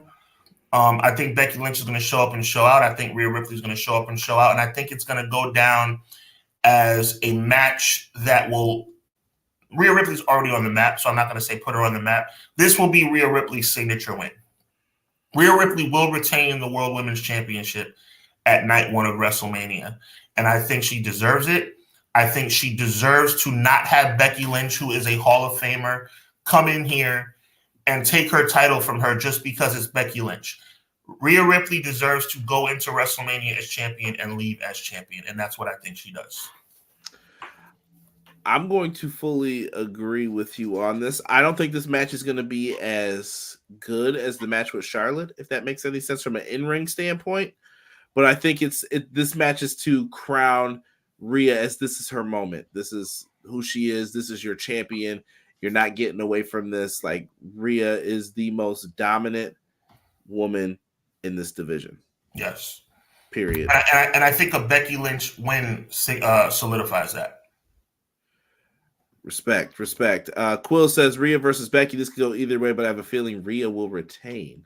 Yeah. Oh, John G says Becky wins and becomes the world women's champion. Okay. I don't see it. We got some other people though trying to do it. We'll see. I just can't with it. Leon, I see you talk about some Karrion Kross Lashley. I think they're in the Andre the Giant, man, which is sad. Hurts my feelings. I'm glad he brought that, because that's actually my next prediction. Actually, I think they get this one right as it relates to at least having them on the show. I'm predicting they will be in a 6-man match. They're going to announce it on Friday, I think, or before Friday on social media. I think that the next match on the card is going to be, this will be night 4. This will be match 4 and night 1, right? I think it's going to be the combination of Bobby Lashley and the Street Profits versus Karrion Kross group. I think that's what's going to happen. I think that's what's going to happen at WrestleMania. I think the Pride, as they're called, which is ridiculous, win the match because it should be the Hurt Business or Hurt Business 2.0. But I think they're going to win. Yeah, this is a wild prediction because this match has not been announced. So if it's not announced, and as Conrad probably accurately pointed out, they're all in the Andre Battle Royal, then this is moot. This cannot be held against me. If if this match doesn't happen, it doesn't go against me. But yes, if it does happen, Hurt Business 2.0 comes out on top in match 4 of night 1. I don't know what to say for that one. I'll be different, and I'll go with Karrion Kross. Karrion Kross needs to win badly, bro. Okay. I was just watching him the other day, and I was like, dude, this is bad. But Lashley needs a win badly, too. Like, I feel like Lashley got messed over last year, and then he had nothing. Okay. Like, he came out and posed with the Andre trophy. Where is his reprieve? Like, what are we giving him now to show, like, yeah, trust us. When you don't get what you want, we're going to hook you up. You did it for Sammy. Why can't you do it for Bobby? And I'm not saying that to slight Sammy. Amen. No, come on, bro. You're talking truth right now. Like, you gotta hook him up with something better than this. Hence the reason why I'm saying Hurt Business 2.0 will be on the card, because them not being on the card would be absolutely ridiculous after what happened last year. Right. Touche. Stop. Ease yelling, stop letting Triple H off the hook for subpar work. There you go. Yeah, I like to think me and Sean don't. I feel like we're one of the rare people that have called Triple H on, like, hey, your signings, bro. We haven't given Triple H a pass at all. Absolutely not. Yeah. We've done what? That'd be match 4 for you. What else do you think we see here on night 1? I think we turn up the heat. And we go 6-pack for the undisputed WWE Tag Team Championships for match number 5. Now, there's a rumor going around that one of these teams may get replaced. See top middle. Yeah. I don't know how I feel about that either. He's another guy that I'm like, listen, I know Austin Theory's not everyone's cup of tea, but don't do this to this guy where you're taking stuff from him like that. Like, I don't know. I have a soft spot for him a little bit where I'm like, dude, he didn't do anything wrong. He's just showing up, doing what he's asked, and then it's like, nah, we're taking that from you, brother. Sorry. Don't second guess yourself, Conrad. You're 100% right. If they put him in the match, they made a decision, don't yank him. That's going to do nothing but hurt his confidence and make them have a bad taste in their mouth for no reason. They don't deserve that kind of disrespect. They don't. Do I think that they should be in the match? No, I think the Street Profits should have been in the match. But since they made that decision, don't yank them. That'd be ridiculous. Yeah, I'll agree with that. Let me see here. Oh, goodness. Street Business versus Final Testament have been announced as a Philadelphia street fight. Philadelphia street fight. Wait. It's been announced. Is that on SmackDown? That might be on SmackDown. Oh, it's been announced for SmackDown. Yeah. Oh, that's terrible. Are you serious? Yeah. That's terrible. That's terrible. Double check that for me. Can you verify that? Yeah, I will. I wasn't sure. Renegade. I Here hope comes Quilly, we love you, dog, but we hope you're wrong because that is terrible. Are you kidding me? Renegade said the Dudleys will be the 7th team. Please do not add more teams to this. And I think it was Leon. He had mentioned, have you heard anything about the rumors of the Hardy Boys being in this match? Listen, the last Mania I went to, they did show up. I don't know if they do it again, though. And I don't know if I care enough to see them because I think Jeff's still under AEW contract. He has to be. I don't care enough to see them show up. I don't think they'll get the same reaction like they did at 33. That's just me talking, though. I don't know how you feel about it, Sean. No, I agree with you. What's the name of Karrion Kross's group? Final Testament. Give me 1 second, guys, because if that's the case, Doug saying Motor City Machine Guns or Dudley's added? Motor City Machine Guns would make me more excited than the Dudleys. That match was announced for WrestleMania, not SmackDown. Hold on. I might be wrong, Sean. Yeah, you know what? I just pulled it up. I'm seeing WrestleMania. Let me go to the. Okay, so it's a street fight. In that case, kudos to. Listen, we got to be fair. If WWE finally did the right thing, then kudos to them. So that's a good thing. Because that would have been really upsetting to see them on SmackDown. Yeah, and I think everybody knows the match where they might get up if it gets a little clunky. Yeah, I don't see it on the wiki page, which is not anything be all and end all. But we appreciate it, Quilly. So that solidifies my my prediction. Yes, Cross's group versus Lashley's group. You know what? I'm going to take it back. If it's a street fight, I could see them then letting Lashley's team win. And here's why. Because the AOP could take the pin and it's not going to really hurt them. Mm-hmm. So you could give it to them. But you got to do something with Cross if you want people. I do not take him serious at all in his spot right now. But let's go back to the tag scene here. A lot of people in the chat were calling for Awesome Truth to win this. I don't see anything for New Day. Nothing for DIY or Dunn and any of those guys. I did see, I think McKinney mentioned that he would like to see Waller and Theory grab the other set of titles. I don't know if they split the belts here. How do you feel about all of this? Like, this is going to be a busy match. 12 guys in a ladder match is way too much. It is what it is. I'm going to go, since you mentioned there's nothing for the New Day, I'm going to say New Day as far as a sentimental pick. They're not my official pick. I love the New Day. I love what they've done for the tag team division over the past several years. Them and the Usos are amazing. They do not win, though, in my opinion. I'm going to go with the sexy rumor that's been going around about the belts being split. I'm going to go with The Miz and R-Truth winning one set of belts. And I'm going to say, gosh, that's a tough one. I'll say The Miz and Truth win one set of belts. And I'll go with DIY to win the other set of belts. Wow, look at that. Look at that. I'm going to be a super weirdo here. I'm going to call for what people aren't calling for. Give me the Judgment Day to retain, but early prediction on the Judgment Day will lose the titles the next night to a debuting team. Okay. And they don't split the belts. Just because I hear everybody saying they're going to split the belts, and I just don't think that's the wave. That's just me talking, though. Like, I don't think that's the move, guys. All right, fair enough. So we're up to 5 matches. I got to write this down, but I'm going to have to rewatch the show and make sure I write down my prediction of the order of the match. Actually, that's match 6. So this would probably be, I assume, then the main event. Oh yes, the main event, the biggest. And you know what? I'm not going to put up air quotes. This is bigger than Piper and Orndorff versus Hogan and Mr. T. It is the biggest main event tag match of all time at WrestleMania.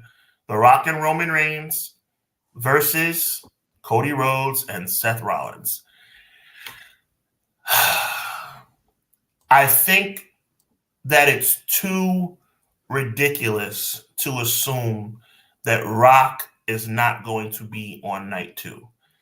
And Rock would not even have a reason to be in the building for night 2 if Cody and Seth win this match.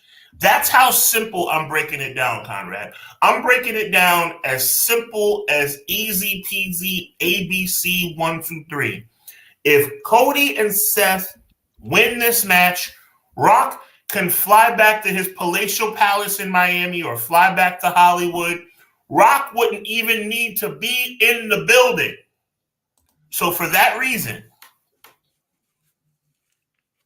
the Bloodline win. The Bloodline will be victorious in the tag match night 1. You're not getting off easy on this one. Okay. Who is eating the pin then? And who is getting the pinfall for the other team? Rock beats Cody. Okay. Well done. Just like rock bottom, just straight up, or is he eating the WrestleMania 18 finish, like just to make everybody mad? I think we'll see a people's elbow, but I don't think a people's elbow will be the deciding factor. I think a people's elbow will happen, but I think a combination of a spear, rock bottom, Superman. Matter of fact, I'll take it a step further, bro. You want me to go there? I'll go there. I'll predict the end of the match. It's going to be a combination Superman punch into a rock bottom. Double rock bottom for the win. Rock shoves Roman out the ring and gets the pin. So yes, I think, chat. Let me know if you feel me. Rock doesn't need to be in the state of Pennsylvania if they lose this match on Sunday. If they lose this match on Saturday, The Rock can fly away. That makes no sense, right? The Rock is going to be in the building Sunday, and there's only one way The Rock is going to be in the building. There's only one way we hear, if you smell, on Sunday, and that's if the Bloodline win on Saturday, and so the Bloodline will be victorious. It'll draw some attention. I wonder even could Drew help them to build for the other match? Drew's kind of been put in a bad position with this too, but he's kept himself relevant. Roman has to show up more. When Rock's showing up more than you, it looks bad, bro. Agreed. Real bad. Agreed. 100%. I got a lot of people saying Cody and Seth win. Gomar says Rock is pinning Cody. I'm with Gomar. Rock gets the pinfall victory, and Cody, Cody's got to eat this pin for it to be all right, I guess. I don't know. This is I'm very interested in this match. I'm glad that you said that this is like bigger than WrestleMania 1 right now. Yep. And you know I'm old school, and you know it's very hard for me to say something like that. But this has taken the place of that tag match. This Saturday night will be the biggest tag match in WrestleMania history. You listen, you need the shenanigans on night 2. If you don't have the shenanigans, all that stuff that happened at 39, what does it mean? Like, come on. That's all I'm saying. Cody should just walk in, start Roman, and it's over then. Yeah, come on. Like, all I'm saying is, like I said, it's not a brainiac take I'm giving you right now, bro. If Rock and Roman lose on Saturday, The Rock is bye-bye. The Rock is not in the building. The Rock does not need to be in the state of Pennsylvania. The Rock doesn't need to be in the United States of America. The Rock can go all the way to Japan. There's no reason for The Rock to be in the building if they don't win on Saturday night. And you got to have Rock both nights. I respect it. I'm loving it. Derek talking about he needs to see Cody cry. Cody used to cry on night 2. He says Rock and Roman win. And hold on, Blake. We're going to get to that. You're jumping ahead here. Drew was shown on Monday talking to Heyman. Just a heads up. Roman is penning Seth. Rock and Roman win. Lots of shenanigans. Seth gets injured. Seth loses to Drew. Bloodline rules. Oh, you're jumping ahead. Vinny said little brother. Sick is saying he thinks Rock takes the pin and Roman turns on him because of it, thus setting up a big Mania match for next year. Okay, I mean, I hear you. McKinney, that sounds like a good idea. You know what that means? A classic Sean quote from the podcast. Seth eats a pin with giving him reason to be upset with Cody. Okay, so I love the theories. People have lots of theories on what happens in this, and it's kind of you could piece this together on night one and then carry it over. Interesting. Yeah. Let's keep it moving, Sean. I'm gonna let you call out your matchups here again. I'm gonna let Sean book this card still. Night 2. Oh, so I was like, you better open with this. You better open with this. It's just me, Uso Mania will not open up night 1. Uso Mania will open up night 2, ladies and gentlemen. Jimmy and Jay open up night 2 of WrestleMania. I'm going with my heart on this one. I have to say Jay. I couldn't be me if I didn't say Jay Uso does not win this match. Jay Uso has the crowd rocking coming into WrestleMania and going out. Jay Uso victorious over his brother Jimmy. Opening match, night 2. Yeah, I just think that Jay is the hotter of the two. Like, you got to move with the hot hand, and if you're going to keep these two split, which I don't think you put them back together right away, but that's just me talking. Jay Uso gets the big dub here, in my opinion. Do you involve Rikishi or anybody? Do you keep shenanigans at a minimum? Let these guys tear the house down and let just Jay win clean. That's what I say. Even though it's going to be hard to win clean because, Solo's going to be out there. But Jay overcomes both of his brothers and wins in a clean match. Fairly clean match. Okay. What you rocking with next? I'm going to go with the LWO versus Santos and Dirty Dom. Put up that one. There we go. Yo, I don't know who put this up, but someone was like, it's no wonder Rey Mysterio gets jumped all the time or turned down. Why are you going to disrespect all these people in the LWO? You're like, yeah, we got a new member, my partner, Dragon Lee. He's going to protect my left knee, and he's going to make sure we get the win. And why is Carlito not in the match? Golly. You know what I think they should have did? Now, call me crazy. They're doing the street fight for the other match. This match I would have had be in a parking lot or something different to where you could have had fans like, hey, whoever's here, they're going to be in a parking lot surrounded by cars, the old Cena, like Eddie Guerrero type style. And you could have did that. And everyone could have been involved. You could have even had Zelina and Elektra Lopez. Yeah, true. They could have did stuff in there. They'll be a part of the match regardless, but right, but you could have did something though. Yeah. That's just me thinking about it. I would have tried something different. Chad's going crazy. I see a lot of Jay Uso. By the way, my match card is kind of sweet. I think I'm putting this thing together kind of nice. I think it's kind of nice how you're putting it together. I like that they're opening, and then people are saying Owen beat Brett, Matt beat Jeff, Jimmy beats Jay, heel bros for life. You know what? That's a good. I hate to say it. That's a good point. Yeah. No, Rob, that was under a different guise. It's a new era now, baby. No, that was a good point. I hope you're wrong though, because I want Jay to win. He said, "Why did I think of Double Dragon when I saw that photo with Jimmy and Jay?" Oh my goodness. So I'm gonna go with Dom and Santos. Me too. I think Dom gets the win back. Yep. On his pops, and I think that does this lead to a big match later, or do you think they're like? I think it leads to a retirement match next year. I think they put the hair on the line. I think Ray wants to cut that hair off. Okay. Mask versus hair. You could do it if they wanted to. But either way, I think we agree it's going to be a trilogy, and I think the trilogy finishes next year at WrestleMania. I wouldn't mind it. Dom gets his win back. Last time Ray was in a parking lot, he got thrown around by Nash. Chill. Throw him like a long dart, in the words of Larry Zbyszko. Dom and Santos for the win because Carlito will join Legado. Ooh. Okay, McKinney. After Rey Mysterio disrespected him by not putting him in the match. Here you go, McKinney. Take the pencil, bro. Yeah, I like that, McKinney. Look, Ray, storyline-wise, didn't he disrespect Carlito? Carlito could be like, yo, I'm standing right here. You bring in, some other guy. Come on now.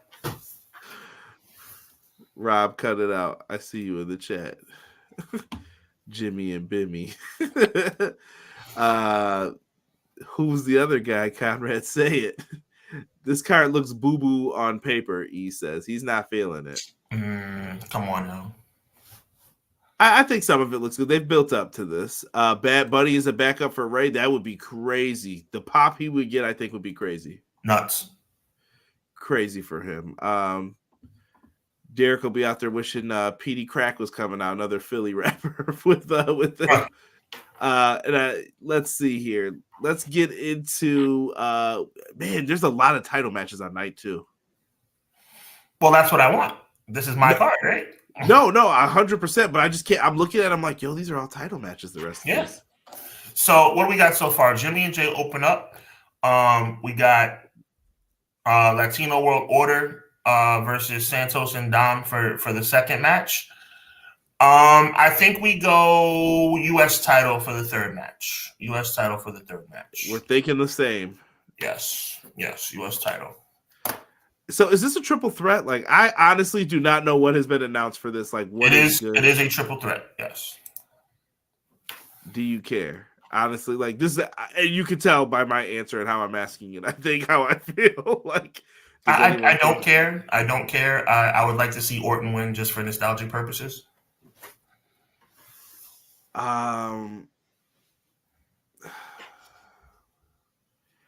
I don't know what they do because I really don't want to see Owens or Orton as the champ either. Like the U.S. champ, I'm just like, okay.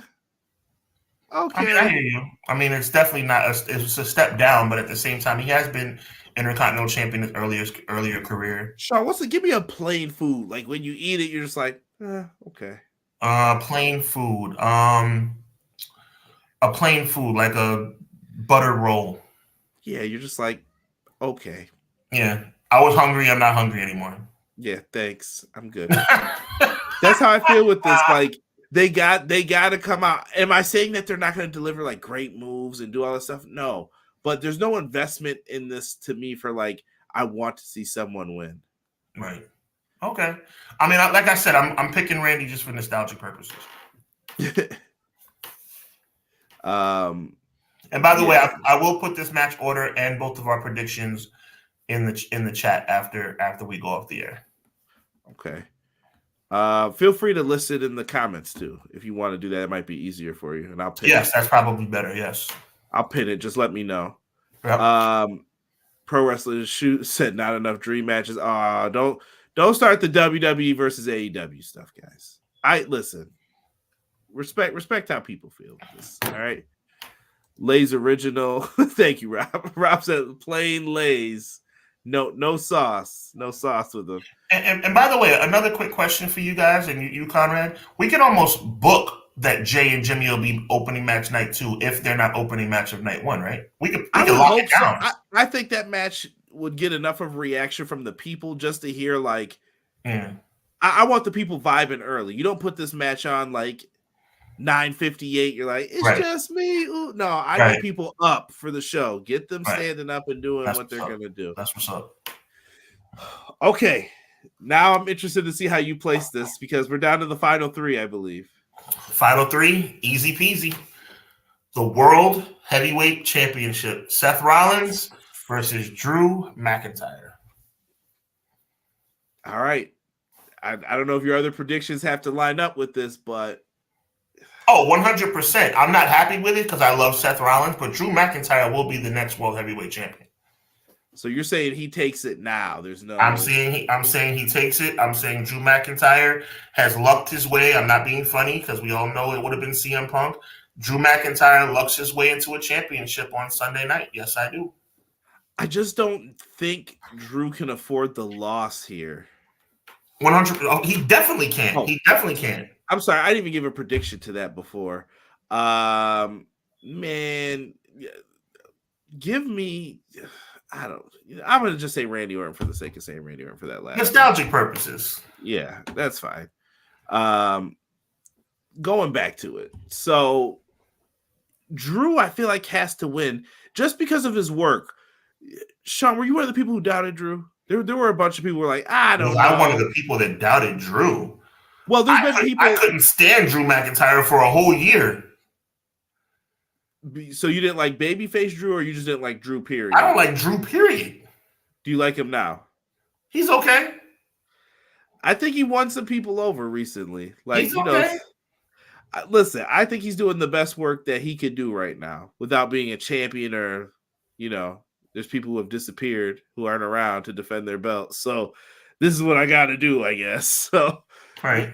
I like Drew a lot. I think you got to give Drew the championship here. Maybe this culminates in a triple threat later. I don't know how it's going to pan out. Punk's on commentary. Does Punk play a role in the finish to you? Punk might play a distractionary role, but he's not going to be able to get physically involved. They stomped his arm already once. Yeah, so the answer, okay, then the answer to your question, yes, he will play a role, but I don't think it's going to work out the way he wants it to work. Well, he doesn't like Seth either. So yes, he's going to play a role and Drew's going to win. Okay. All right. So we got people saying Drew, Vinny's going with Drew. Blake says Rollins retains 100%. 100% Blake. I hear that. Let me see here. If Seth wins, Priest is cashing in, though. Is there a shot for Priest to come out? And we've tied Priest to only this championship.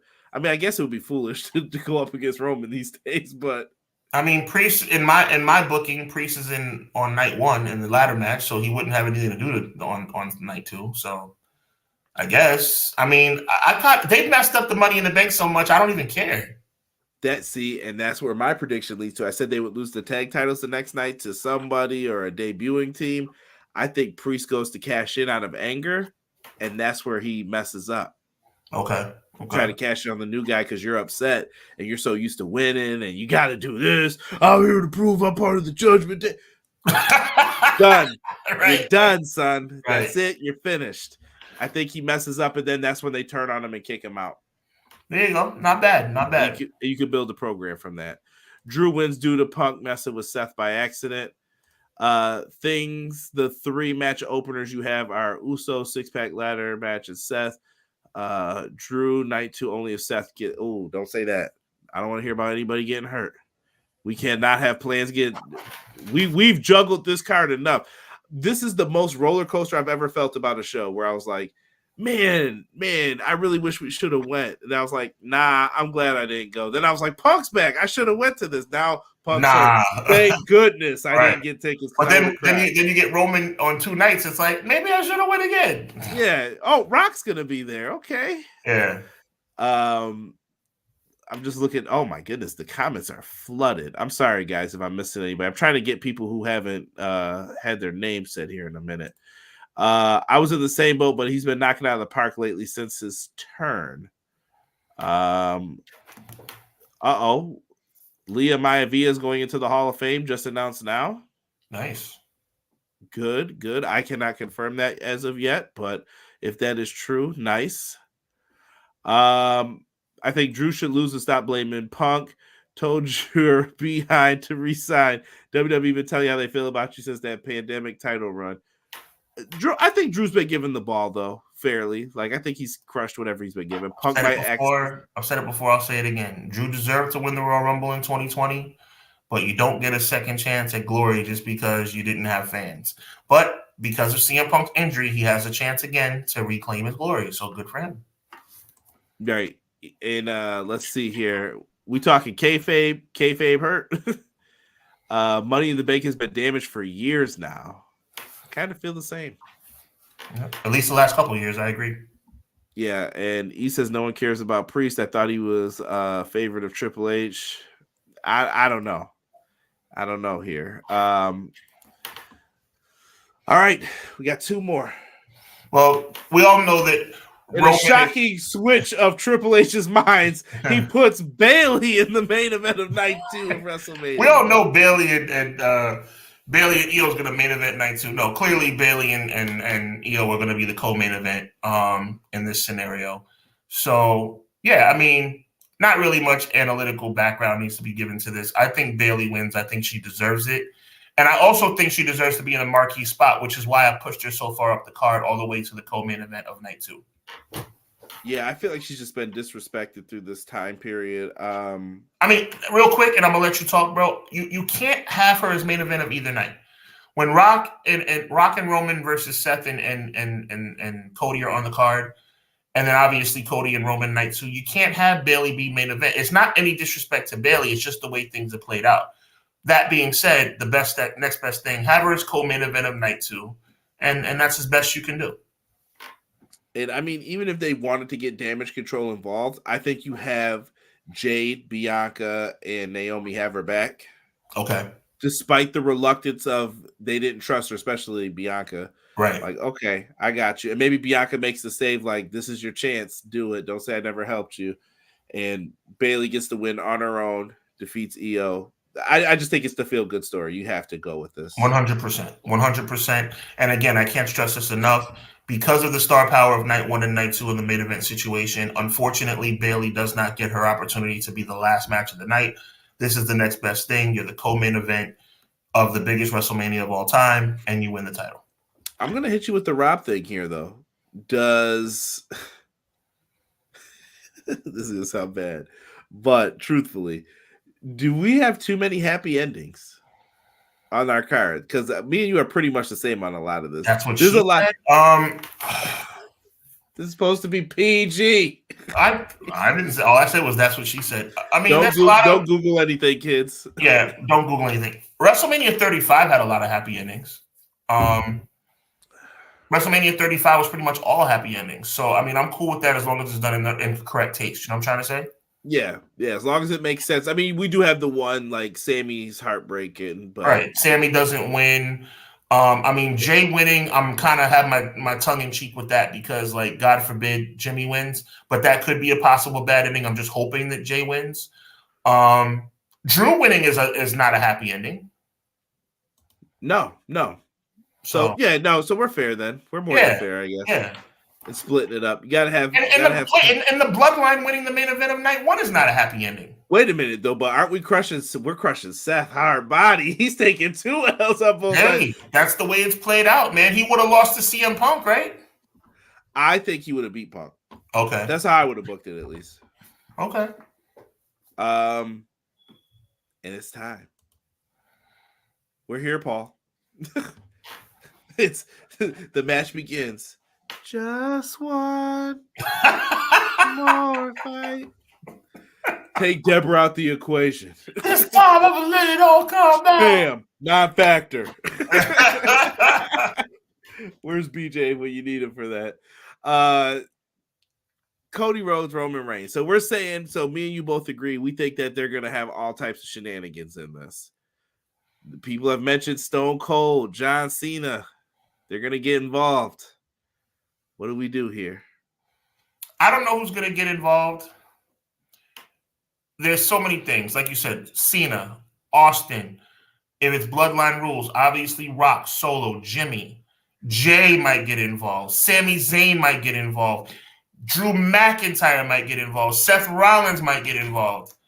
Tama Tonga might get, but the bottom Jacob line is... Batu?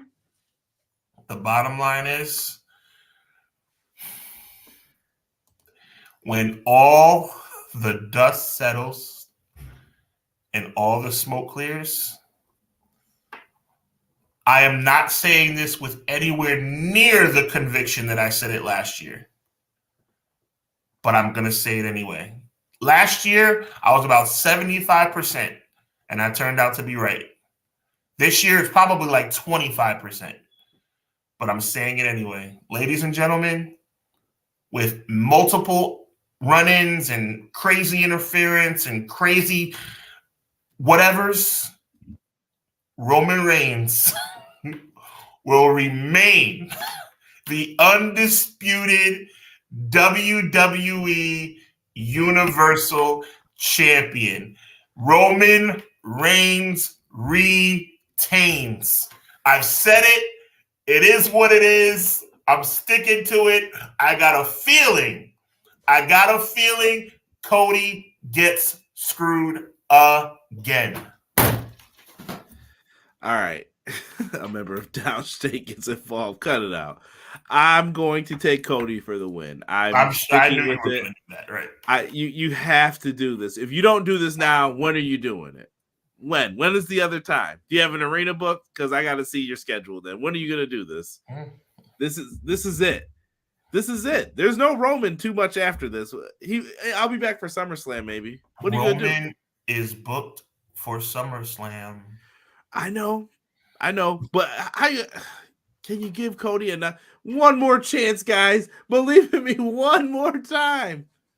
Until what? What's gonna happen this time now? I'm gonna give you because we're about to lock this thing up because I'm hearing a rumor that Rock and Roman are gonna start the show.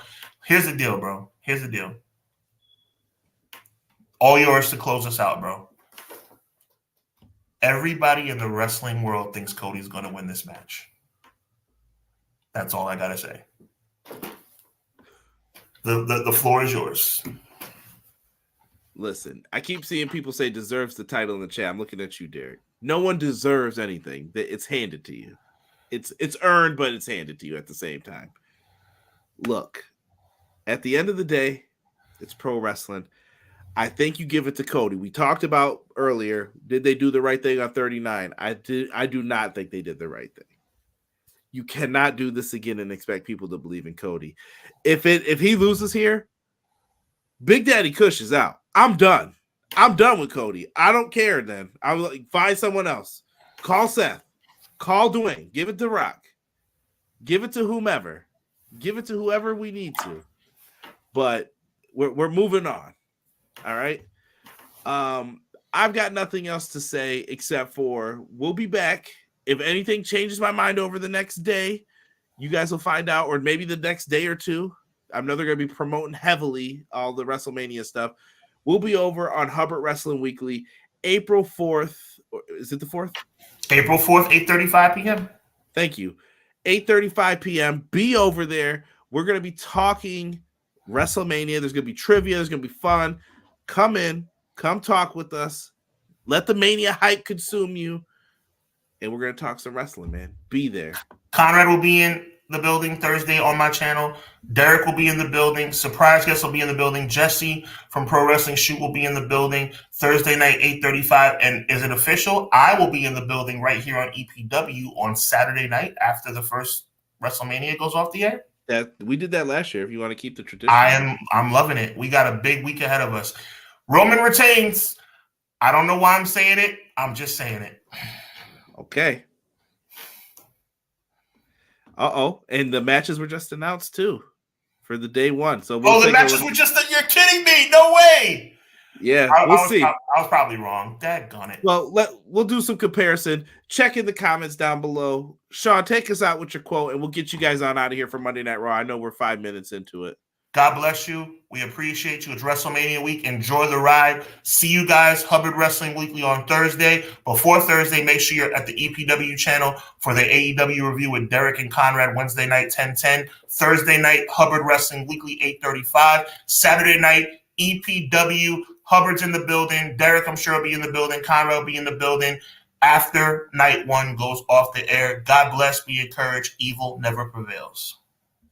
Subscribe to Hubbard Wrestling Weekly. Let's go. Yes, sir.